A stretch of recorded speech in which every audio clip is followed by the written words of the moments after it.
ಏನು ಸರ್ ಬರಕ್ಕೆ ಹೇಳಿದ್ರಂತೆ? ಮಾರ್ಕೆಟ್ ವಿಚಾರಕ್ಕೆ ಕೈ ಹಾಕಿದ್ದೀರಂತೆ. ನನಗೆ ಗೊತ್ತಿತ್ತು ನೀವು ಈ ವಿಚಾರಕ್ಕೆ ಕರೆದಿರ್ತೀರ ಅಂತ. ನೋಡಿ ಯಾದವ್ ಅವರೇ, ನೀವು ಮಾಡ್ತಾ ಇರೋದು ಸರಿ ಇಲ್ಲ. ಪ್ರಾಪರ್ಟಿ ವಿಚಾರಕ್ಕೆ ಬಂದ್ರಿ, ಲ್ಯಾಂಡ್ ವಿಚಾರಕ್ಕೆ ಬಂದ್ರಿ, ಈಗ ಮಾರ್ಕೆಟ್ ವಿಚಾರಕ್ಕೂ ಬಂದಿದ್ದೀರಾ. ಈ ಸರಿ ನೀವೇನೇ ಮಾಡಿದ್ರು ನಾನು ಈ ಕೇಸ್ ವಾಪಸ್ ತಗೊಳ್ಳಲ್ಲ.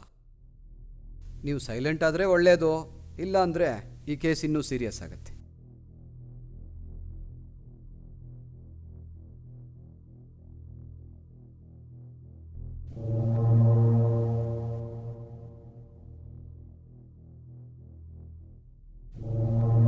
ನಾವು ಚಿಕ್ಕವರಾಗಿದ್ದಾಗ ನಮ್ಮ ಅಪ್ಪ ಹೇಳ್ತಾ ಇದ್ರು, ಅತಿಥಿಗಳು ಬಂದರೆ ಕುಂಡಿಸ್ಬಿಟ್ಟು ಮಾತಾಡು ಅಂತ.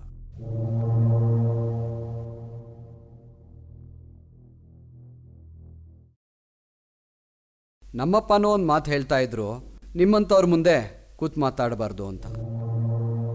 ಏನು ವಿಷಯ ಅಂತ ಹೇಳಿದ್ರೆ ನಾನು ಹೊರಡ್ತೀನಿ. ಏಯ್, ಮುಚ್ಕೊಂಡು ಕೂತ್ಕೊಳ್ಳ.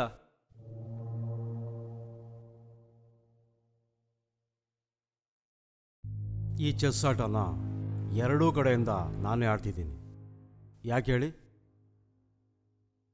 ಯಾವ ಕಡೆಯಿಂದ ಚೆಕ್ ಆದರೂ ಗೆಲ್ಲೋದು ನಾನೇ.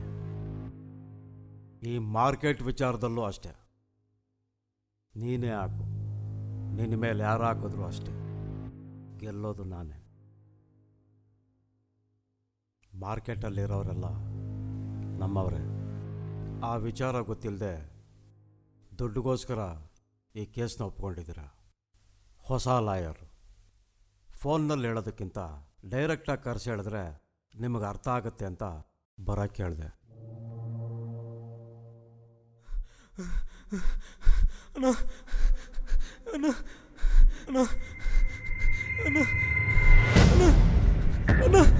ತಪ್ಪಾಯ್ತಣ್ಣ, ಸಾರಿ ಅಣ್ಣ, ಇನ್ನೊಂದ್ಸಲ ತಪ್ಪು ಮಾಡಲ್ಲಣ್ಣ, ತಪ್ಪಾಯ್ತಣ್ಣ, ಪ್ಲೀಸ್ ಅಣ್ಣ, ಯಾವತ್ತೂ ಈ ಥರ ಮಾಡಲ್ಲಣ್ಣ,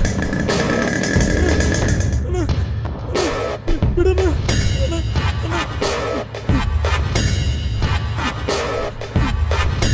ಬಿಡಣ್ಣ, ಮಾಡಲ್ಲಣ್ಣ. ನನ್ನನ್ನೇ ತಿಳ್ಕೊಂಡು ನನ್ನ ಹತ್ರನೇ ಇತ್ತು, ನನ್ನ ಹಣದಲ್ಲೇ ಸಂಸಾರವನ್ನು ಮಾಡಿ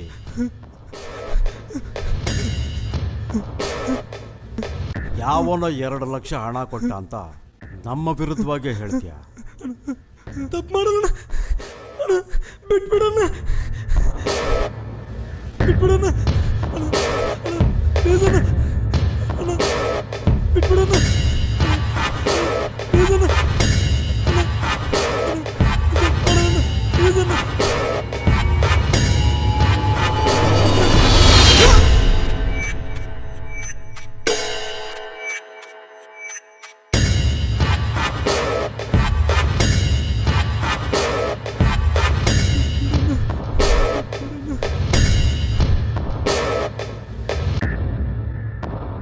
ಏಯ್, ಸೈಡಿಗೆ ಬಿಸಾಕೋ ಇವನ್ನ.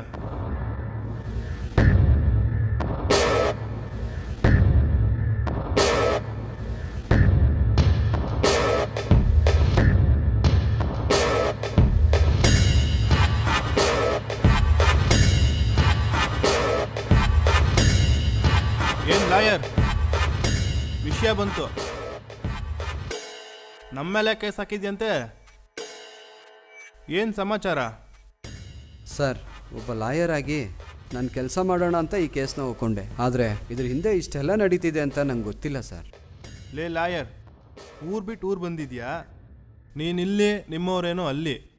ನಿನಗೂ ಒಬ್ಳು ಮಗಳಿದ್ದಾಳೆ, ಅವಳಿಗಿನ್ನೂ ಓದಿಸ್ಬೇಕು, ಬೆಳೆಸ್ಬೇಕು, ಮದುವೆ ಮಾಡಬೇಕು. ಮೊಮ್ಮಕ್ಕಳ ಜೊತೆ ಆಟ ಆಡೋ ಆಸೆ ಇಲ್ವಾ ನಿನಗೆ? ಸರ್, ಗೊತ್ತೋ ಗೊತ್ತಿಲ್ಲದೇನೋ ತಪ್ಪು ನಡೆದೋಯ್ತು, ದಯವಿಟ್ಟು ನನ್ನ ಬಿಟ್ಬಿಡಿ ಸರ್. ಈ ಕೇಸು ಮುಟ್ಟಲ್ಲ, ಈ ಕಡೆ ತಲೆನೂ ಹಾಕಲ್ಲ. ಲಾ ಕಲ್ತಿದ್ದೀನಿ ಅಂತ ಯಾರ್ಯಾರ ಮೇಲೋ ಕೇಸ್ ಹಾಕೋದಲ್ಲ. ಕೋರ್ಟ್ಗೆ ಹೋಗೋಕ್ಕೆ ಮುಂಚೆ ಕೇಸ್ನ ವಾಪಸ್ ತಗೊಳ್ಳಿ, ಅದು ನಿಮಗೆ ಒಳ್ಳೆಯದು. ಅಯ್ಯ ಅಯ್ಯ, ನಿಮ್ಮ ಹುಡುಕಿನಾರ ಬಂದಿದ್ದಾರೆ.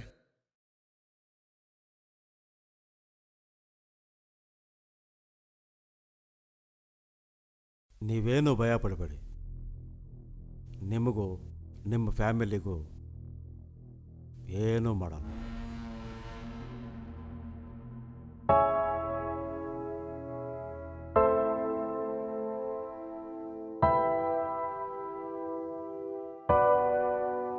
ನೀವೇನು ಹೊರಡಿ. ಸರಿ ಸರ್. ನೋಡ್ಕೊಂಡು ಕೆಲಸ ಮಾಡಿ ಸರ್. ಹಣ ಮಾಡೋಕ್ಕೆ 100 ದಾರಿ ಆದರೆ ಎಣಕ್ಕೆ ಒಂದೇ ದಾರಿ.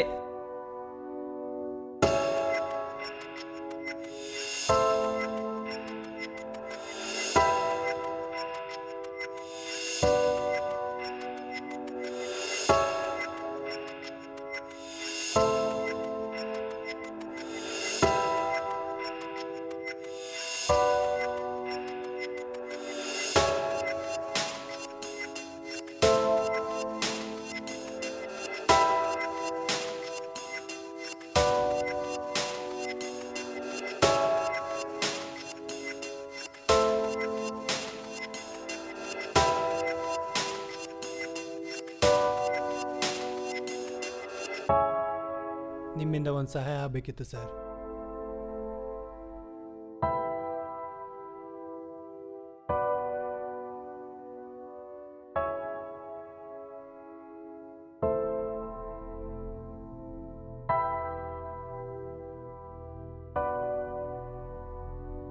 ಏನು ವಿಷಯ?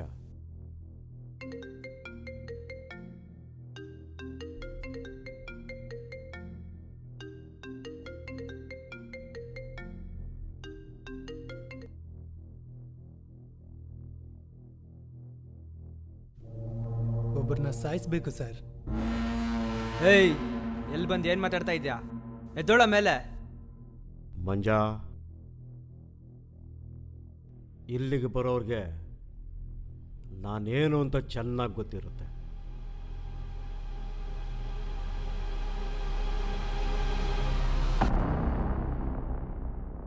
ಯಾಕೆ ಸಾಯಿಸಬೇಕು ಅಂತಿದ್ಯಾ? ಸರ್, ನಿಮ್ಗೊಂದು ಚಿಕ್ಕ ಕತೆ ಹೇಳ್ತೀನಿ ಸರ್.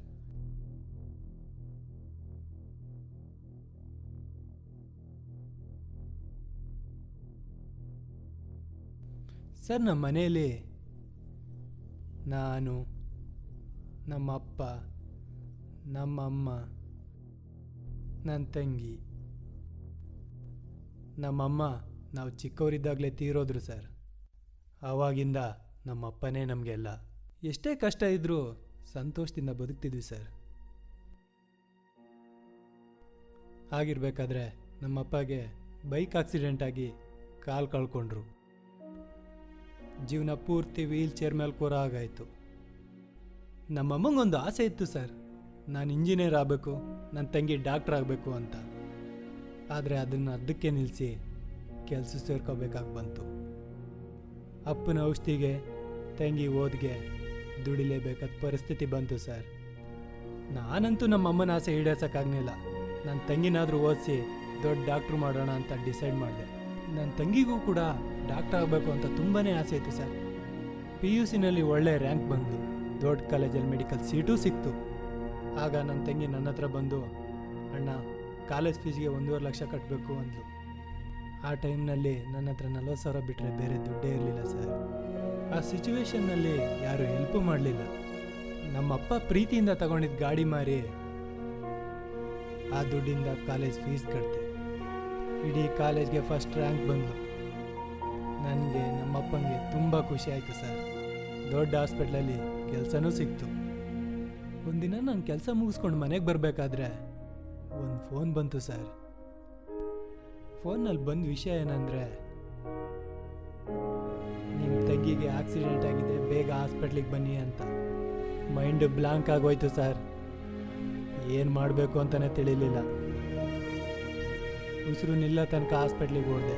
ನಾನು ಹೋಗೋಷ್ಟರಲ್ಲಿ ನನ್ನ ತಂಗಿ ಪ್ರಾಣ ಬಿಟ್ಬಿಟ್ಟಿದ್ದೆ ಸರ್. ಆ ಕ್ಷಣ ಏನು ಮಾಡಬೇಕು ಅಂತಲೇ ತಿಳಿಲಿಲ್ಲ. ದೀಪ ಇಲ್ಲದ ಕತ್ಲೆ ಕೋಣೆ ಥರ ಆಗೋಯ್ತು ಸರ್ ನನ್ನ ಜೀವನ. ಊಟ ಸೇರ್ತಿರ್ಲಿಲ್ಲ, ನಿದ್ದೆ ಬರ್ತಿರ್ಲಿಲ್ಲ. ಕೆಲವು ದಿನ ಮನೆಯಿಂದ ಹೊರಗಡೆನೇ ಬರೋಕ್ಕಾಗಲಿಲ್ಲ ಸರ್.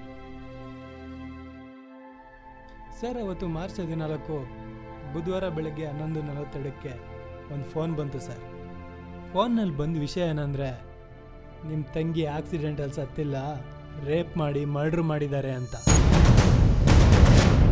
ಆ ಮಾತು ಕೇಳಿದ ತಕ್ಷಣ 2 ನಿಮಿಷ ಉಸಿರಾಡೋಕ್ಕಾಗಲಿಲ್ಲ ಸರ್. ತಲೆ ಕೆಟ್ಟೋಯ್ತು, ರಕ್ತ ಕುದಿಯೋಕ್ಕೆ ಸ್ಟಾರ್ಟ್ ಆಯಿತು. ಏನು ಮಾಡಬೇಕು ಅಂತಲೇ ತಿಳಿಲಿಲ್ಲ ಸರ್. ಪೊಲೀಸ್ ಸ್ಟೇಷನ್ಗೆ ಹೋಗಿ ಕಂಪ್ಲೇಂಟ್ ಕೊಟ್ಟೆ. ಕೇಸ್ ಫೈಲ್ ಮಾಡಿ ಇನ್ವೆಸ್ಟಿಗೇಷನ್ ಮಾಡ್ತೀವಿ ಅಂದರು. ಆ ನೆಕ್ಸ್ಟ್ ಡೇ ಪೊಲೀಸ್ನವ್ರು ಮನೆಗೆ ಬಂದು ಎಲ್ಲ ಎಂಕ್ವೈರಿ ಮಾಡಿದರು. ನ್ಯೂಸ್ನಲ್ಲಿ, ಪೇಪರ್ನಲ್ಲಿ, ಸೋಷಿಯಲ್ ಮೀಡಿಯಾದಲ್ಲೆಲ್ಲ 23 ವರ್ಷದ ಒಬ್ಬ ಯುವತಿ ಮೇಲೆ ರೇಪ್ ಮಾಡಿದ್ದಾರೆ, ಮರ್ಡ್ರ್ ಮಾಡಿದ್ದಾರೆ, ಅತ್ಯಾಚಾರ ಮಾಡಿದ್ದಾರೆ ಅಂತ ಹೇಳಿದರೆ ವಿನಃ ಯಾರು ಮಾಡಿದರು ಅಂತ ಮಾತ್ರ ಹೇಳಿಲ್ಲ ಸರ್. ಕೆಲವು ದಿನ ಆದಮೇಲೆ ಪೊಲೀಸ್ ಸ್ಟೇಷನಿಂದ ಫೋನ್ ಬಂತು ಸರ್. ಪೊಲೀಸ್ನವ್ರು ಏನಂದ್ರು ಗೊತ್ತಾ ಸರ್? ಇದು ಮರ್ಡ್ರ್ ಆಗಿಲ್ಲ, ಆಕ್ಸಿಡೆಂಟು ಅಂತ. ಹುಚ್ಚ ಆಗಿಬಿಟ್ಟೆ ಸರ್ ನಾನು. ನ್ಯಾಯ ಕೊಡಿಸ್ಬೇಕಾದ್ರೆ ಪೊಲೀಸ್ನವರೇ ಈ ಥರ ಹೇಳ್ಬಿಟ್ರಲ್ಲ ಅಂತ. ಕೆಲವು ಜನ ರೋಡ್ನಲ್ಲಿ ಕ್ಯಾಂಡ್ ಇಟ್ಕೊಂಡು ಅದು ಉರಿಯೋ ತನಕ ಹೋರಾಟ ಮಾಡಿದ್ರು.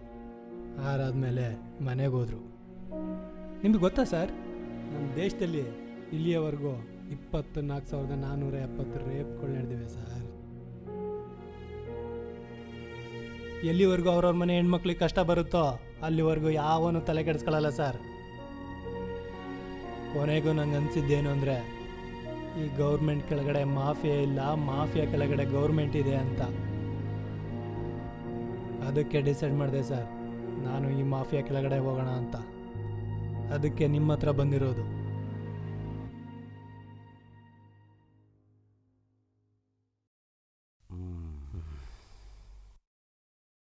ಏನು ನಿನ್ನ ಹೆಸರು? ವಿಷ್ಣು ಅಂತ ಸರ್. ನೋಡು ವಿಷ್ಣು, ಮೃಗಗಳು ಕಾಡಲ್ಲಿ ಬೇಟೆ ಆಡಿದ್ರೆ ಇಲ್ಲಿ ರಾಕ್ಷಸರು ಬೇಟೆ ಆಡ್ತಾರೆ. ಅಲ್ಲಿ ಆಹಾರಕ್ಕೋಸ್ಕರ ಬೇಟೆ ಆಡಿದ್ರೆ ಇಲ್ಲಿ ಆಸೆಗಳಿಗೋಸ್ಕರ ಬೇಟೆ ಆಡ್ತಾರೆ. ಎದುರಾದರೆ ಸಾಯಿಸೋಕ್ಕೂ ರೆಡಿ ಇರ್ತಾರೆ.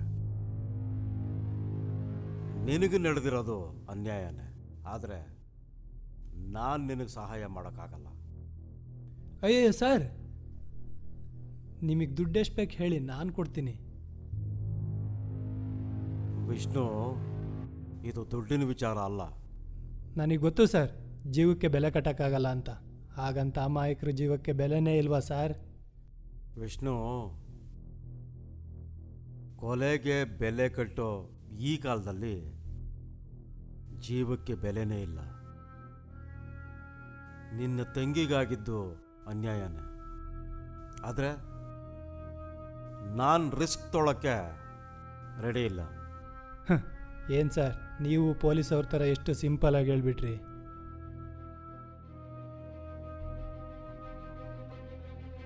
ವಿಷ್ಣು, ಈ ಸಿಸ್ಟಮ್ಮು ಮತ್ತು ಈ ಸಿಸ್ಟಮ್ನ ನಡೆಸೋನ ಮಧ್ಯೆ ತುಂಬಾ ನಡೆಯುತ್ತೆ. ಆದರೆ ಇದ್ರ ಮಧ್ಯೆ ಇನ್ಯಾರೋ ಇರ್ತಾರೆ, ಅದನ್ನೆಲ್ಲ ನಿನಗೆ ಹೇಳೋಕ್ಕಾಗಲ್ಲ. ಏನು ಸರ್, ಸಹಾಯ ಮಾಡಿ ಅಂದರೆ ಸಿಸ್ಟಮ್ಮು, ಸಾಫ್ಟ್ವೇರು ಅಂತ ಕತೆ ಹೇಳ್ತಿದ್ದೀರಾ? ವಿಷ್ಣು, ಈ ಮಾಫಿಯಾ ಬಗ್ಗೆ ನಿನಗಿನ್ನೂ ಗೊತ್ತಿಲ್ಲ. ಒಂದು ಸಾರಿ ಈ ಮಾಫಿಯಾ ಒಳಗಡೆ ಕಾಲಿಟ್ರೆ ಜೀವನ ಉಳಿಸ್ಕೊಳ್ಳೋಕ್ಕಾಗಲ್ಲ, ಸಾವಿಂದ ತಪ್ಪಿಸ್ಕೊಳ್ಳೋಕ್ಕಾಗಲ್ಲ. ನಾನು ಅವೆರಡಕ್ಕೂ ರೆಡಿಯಾಗೇ ನಿಂತಿದ್ದೀನಿ ಸರ್. ಸರಿ ಸರ್, ಒಪ್ಕೊಳ್ತೀನಿ. ಇದೇ ಪರಿಸ್ಥಿತಿ ನಿಮ್ಮ ಮನೇಲಿ ನಿಮ್ಮ ಅಕ್ಕಗೋ, ನಿಮ್ಮ ತಂಗಿಗೋ, ಇಲ್ಲ ನಿಮ್ಮ ಮಗಳಿಗೋ ಬಂದಿದ್ರೆ ಏನು ಮಾಡ್ತಿದ್ರಿ ಸರ್? ಅಯ್ಯೋ, ನಿಮಗೆ ಮಗಳಿಲ್ವಲ್ಲ, ಇನ್ಯಾವ ಗೊತ್ತಾಗಬೇಕು ಸರ್ ಆ ನೋವು. ವಿಷ್ಣು, ನನಗೆ ಮಗಳಿಲ್ಲ ಅಂತ ನಿನಗೆ ಹೇಗೆ ಗೊತ್ತು? ಇಷ್ಟು ದೂರ ಬಂದಿದ್ದೀನಿ ಅಂದಮೇಲೆ ಇನ್ನು ನಿಮ್ಮ ಬಗ್ಗೆ ತಿಳ್ಕೊಂಡಿರಲ್ವ ಸರ್? ಸರಿ ವಿಷ್ಣು, ನೀನು ಸಹಾಯ ಕೇಳೋದ್ರಲ್ಲೂ ತಪ್ಪಿಲ್ಲ, ನಾನು ಸಹಾಯ ಮಾಡೋದ್ರಲ್ಲೂ ತಪ್ಪಿಲ್ಲ. ಆದರೆ ನಾನು ಅವನನ್ನು ಸಾಯಿಸಲ್ಲ. ನಿನಗೆ ಬೇಕಾದ ಸಹಾಯ ನಾನು ಮಾಡ್ತೀನಿ. ಅದರಿಂದಲಾದರೂ ಈ ನಿನ್ನ ಬಿಸಿ ರಕ್ತ ತಣ್ಣಗಾಗಿ. ಯಾರವನು? ಹಾಂ ಸರಿ, ನಾಳೆ ಬೆಳಿಗ್ಗೆ ಎಲ್ಲ ಮಾಲ್ ಬರುತ್ತೆ ಅಂತ ಹೇಳೋ ಅವನಿಗೆ.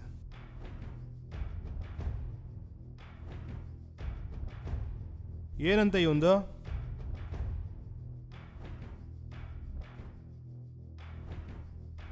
ಸರ್, ನೀವು ನನಗೆ ಸಹಾಯ ಮಾಡ್ತಿರೋ ಇಲ್ವೋ ಗೊತ್ತಿಲ್ಲ, ನಾನು ಮಾತ್ರ ಅವನ್ನ ಖಂಡಿತ ಬಿಡಲ್ಲ.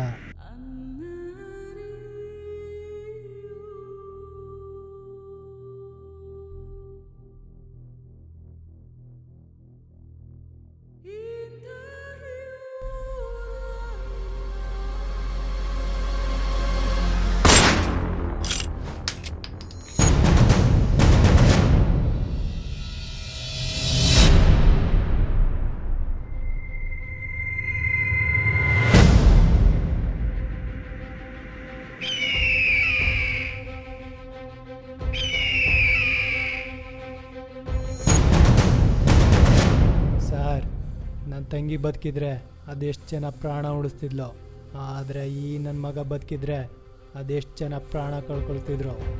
ಬದುಕೋಕೆ ಯೋಗ ಇದ್ರೆ ಸಾಲದು ಸರ್, ಯೋಗ್ಯತೆನೂ ಇರಬೇಕು. ಆದರೆ ಆ ಯೋಗ್ಯತೆ ಈ ನನ್ನ ಮಗನಿಗಿಲ್ಲ.